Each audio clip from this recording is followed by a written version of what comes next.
సంవత్సరాల తరబడి ఎన్ని మందులు వాడినా మీ మోకాల నొప్పులు తగ్గట్లేదా? ప్రాణ పెయిన్ క్లినిక్ లో అత్యాధునిక చికిత్స.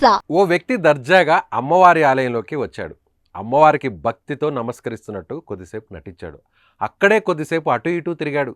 ఆ తర్వాత ఆలయంలోకి ఎవరూ రావడం లేదని గమనించాడు. వెంటనే వచ్చిన పని ముగించుకొని వెళ్ళిపోయాడు. అయితే పక్కన సీసీ కెమెరాలో మనోడి ఘనకార్యం మొత్తం రికార్డ్ అయిపోయింది.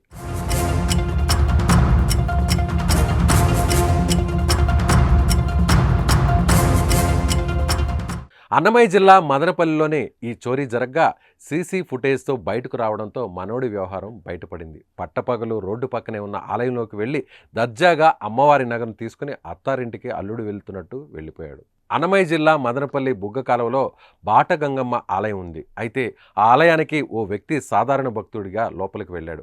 అమ్మవారికి మొక్కుతున్నట్టుగా నటించాడు. ఆ తర్వాత అటు ఇటు చూశాడు. ఎవరూ రావడం లేదని గమనించిన తర్వాత మెల్లిగా పిల్లిలా వెళ్ళి అమ్మవారి మెడలో ఆభరణాలు చోరీ చేశాడు.